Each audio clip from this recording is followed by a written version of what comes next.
Film ini diproduksi pada tahun 1924 sebagai bagian dari rangkaian film dokumenter Bataafse Petroleum Maatschappij (BPM), anak perusahaan Royal Dutch Shell di Hindia Belanda. Film ini disutradarai oleh Willy Moulens dan diproduksi di Belanda oleh Hage Film yang berbasis di Den Haag. Salinan film yang ada saat ini berasal dari koleksi EY Film Museum, Amsterdam. Melalui gambar-gambar bergerak yang direkam hampir 1 abad silam, film ini menghadirkan potret sejumlah wilayah di Hindia Belanda, termasuk Sabang, sebuah kota pelabuhan strategis di Pulau Weh yang terletak di ujung barat Kepulauan Indonesia. Pada masa kolonial Belanda, Sabang mengalami transformasi besar dari sebuah perkampungan nelayan menjadi pelabuhan internasional yang strategis. Perubahan ini tidak dapat dilepaskan dari letak geografisnya di ujung barat Nusantara, tepat di mulut Selat Malaka, salah satu jalur pelayaran tersibuk di dunia. Sebelum terusan Suez dibuka pada tahun 1869, kapal-kapal dari Afrika dan Eropa menuju Kepulauan Indonesia harus melewati Selat Sunda. Namun setelah terusan tersebut beroperasi, jalur pelayaran menjadi jauh lebih singkat melalui Selat Malaka. Dengan pelabuhan alam yang berair dalam dan terlindungi, Sabang kemudian dipandang oleh pemerintah Hindia Belanda sebagai lokasi ideal untuk dikembangkan menjadi dermaga utama dalam jaringan pelayaran internasional. Pengembangan Sabang dimulai pada tahun 1881 dengan pembangunan Colen Station atau depot batubara. 2 tahun kemudian, pada 1883, dermaga Sabang resmi dibuka di bawah pengelolaan Asosiasi Aceh. Pada awalnya, pelabuhan ini difungsikan sebagai pangkalan batubara bagi Angkatan Laut Kerajaan Belanda. Namun seiring waktu, Sabang juga melayani kapal-kapal dagang yang mengangkut hasil bumi dan komoditas ekspor dari Sumatera Utara. Perkembangan Sabang mencapai puncaknya ketika pada tahun 1896 pemerintah kolonial menetapkannya sebagai pelabuhan bebas pertama di Hindia Belanda. Status ini menjadikan Sabang pusat perdagangan umum sekaligus simpul penting dalam jaringan pelayaran dunia.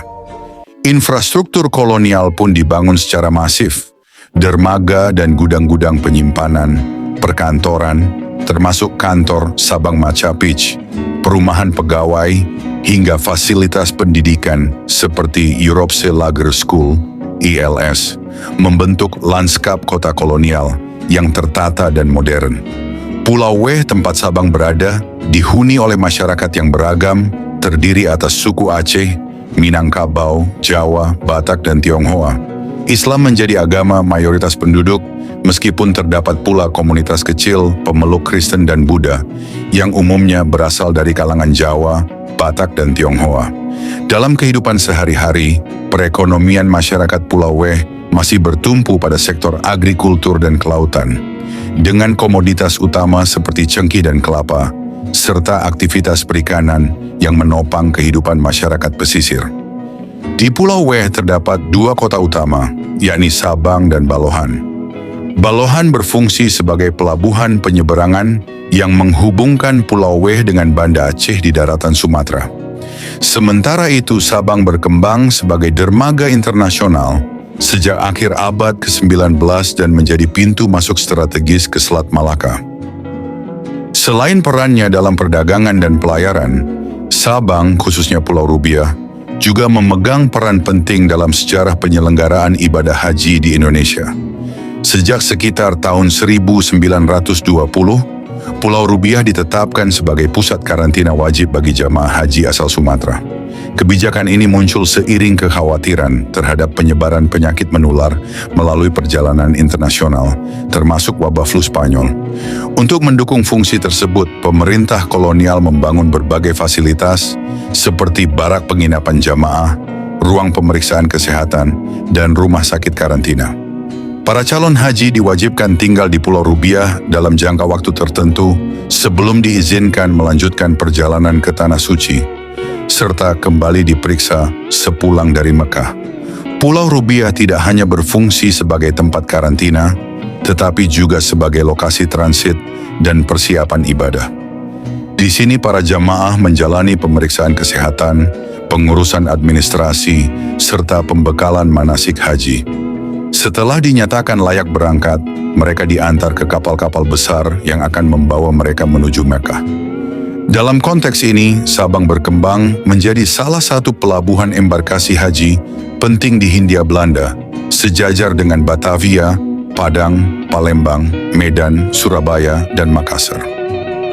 Namun penyelenggaraan ibadah haji pada masa kolonial tidak semata-mata berkaitan dengan urusan agama dan kesehatan. Pemerintah Hindia Belanda juga memandang para jamaah haji sebagai kelompok yang berpotensi menumbuhkan kesadaran politik dan semangat perlawanan terhadap kolonialisme.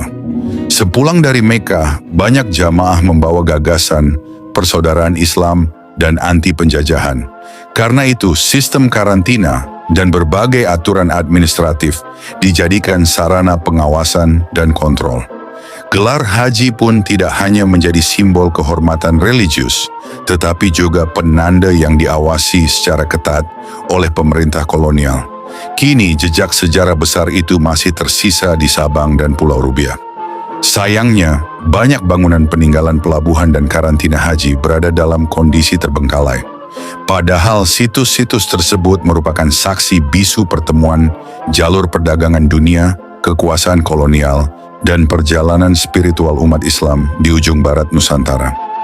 Melalui film dokumenter ini, kamera tidak hanya merekam aktivitas sebuah pelabuhan, tetapi juga menghidupkan kembali ingatan tentang Sabang sebagai simpul sejarah global pada awal abad ke-20.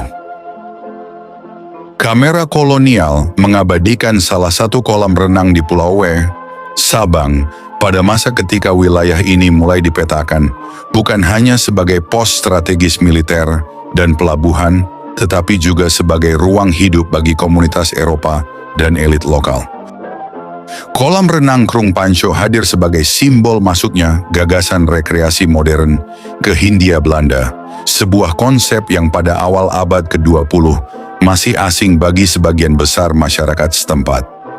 Air yang ditata, ruang yang dibatasi, serta aturan penggunaan mencerminkan cara pandang kolonial terhadap kesehatan, kebersihan, dan waktu luang. Keberadaan kolam renang ini tidak berdiri sendiri. Ia terhubung erat dengan perkembangan tata kota kolonial Sabang yang dirancang untuk mendukung fungsi pelabuhan bebas dan pusat logistik penting di jalur pelayaran internasional. Sabang menjadi gerbang pertama Hindia Belanda bagi kapal-kapal yang datang dari Eropa melalui terusan Suez. Dalam konteks inilah Krung Pancho mengambil peran yang lebih luas. Bukan sekadar fasilitas lokal, melainkan bagian dari lanskap kolonial yang menyambut para pendatang Eropa sebelum mereka melanjutkan perjalanan lebih jauh ke pusat kekuasaan. Tak jarang keluarga kolonial yang menempuh perjalanan panjang dari Eropa singgah di Sabang selama beberapa hari. Setelah berminggu-minggu berlayar, kota pelabuhan di ujung barat Nusantara ini menawarkan jeda, udara tropis yang relatif sejuk, panorama alam Pulau W, serta fasilitas rekreasi seperti kolam renang Krung Pancho. Di tempat inilah para pejabat, pedagang, dan keluarganya meluangkan waktu untuk beristirahat dan bersantai bersama keluarga sebelum kembali naik kapal dan melanjutkan perjalanan menuju Batavia, pusat pemerintahan kolonial Hindia Belanda. Dalam bingkai foto kolonial itu, Sabang menjadi sorotan kamera dan merekam dinamika kehidupan sosial yang bersifat transisional. Ia menjadi ruang persinggahan sementara, tempat pertemuan antar pendatang, percakapan santai, dan penyesuaian awal terhadap iklim serta ritme hidup tropis. Namun, sekaligus ia menegaskan batas-batas sosial kolonial. Modernitas dan kenyamanan hadir secara selektif, terutama untuk mereka yang berada dalam lingkar kekuasaan dan privilege. Kini, jejak kolam renang Krung Pancho dapat dibaca sebagai arsip visual dan spasial tentang bagaimana kolonialisme tidak hanya hadir melalui kekuasaan politik dan ekonomi, tetapi juga melalui pengaturan ruang sehari-hari. Dari kolam renang di ujung barat Nusantara ini, kita dapat menelusuri kisah tentang modernitas, segregasi sosial, dan transformasi kota Sabang. Sebuah pengingat bahwa sejarah seringkali terpatri dalam ruang-ruang yang tampak sederhana, namun syarat makna.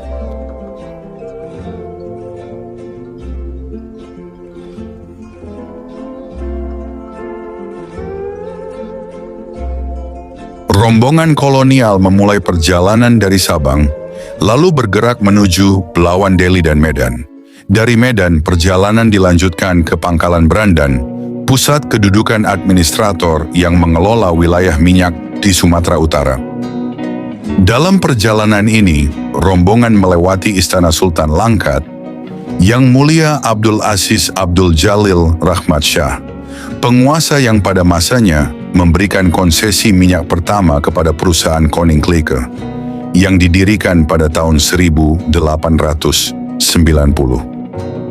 Sekitar 40 km setelah melewati Tanjung Pura, rombongan tiba di Sungai Pelawi, lokasi stasiun pompa air Pangkalan Brandan.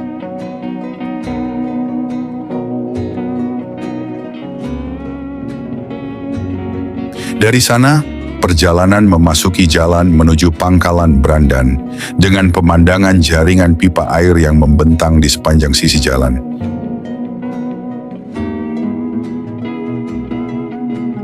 Pangkalan Brandan sendiri terletak di jalur kereta api yang menghubungkan Medan dengan kota Raja Banda Aceh dan juga dapat dicapai melalui jalur laut dengan menyusuri Sungai Brandan.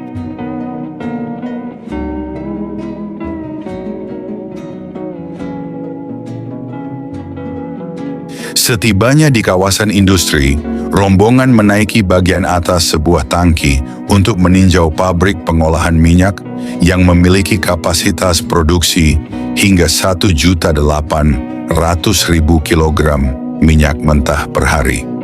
Saat menyusuri area pabrik, mereka tiba di tempat penyimpanan pipa-pipa bor.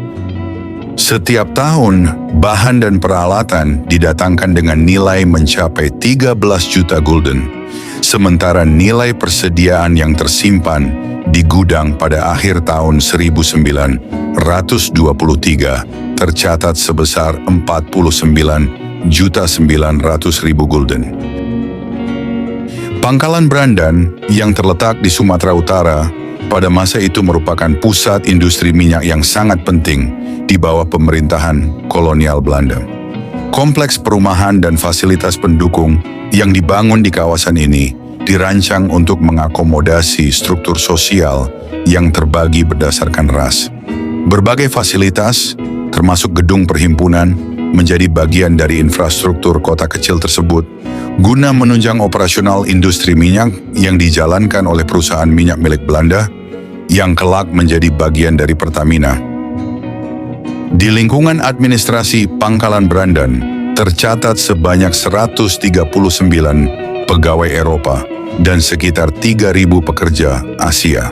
Untuk menampung serta menunjang kehidupan mereka, pihak administrasi membangun sebuah kota kecil lengkap dengan beragam fasilitas pendukung, termasuk gedung perhimpunan bagi para pegawai. Di kawasan ini tampak berbagai jenis rumah dan barak atau bangsal yang diperuntukkan bagi orang Asia.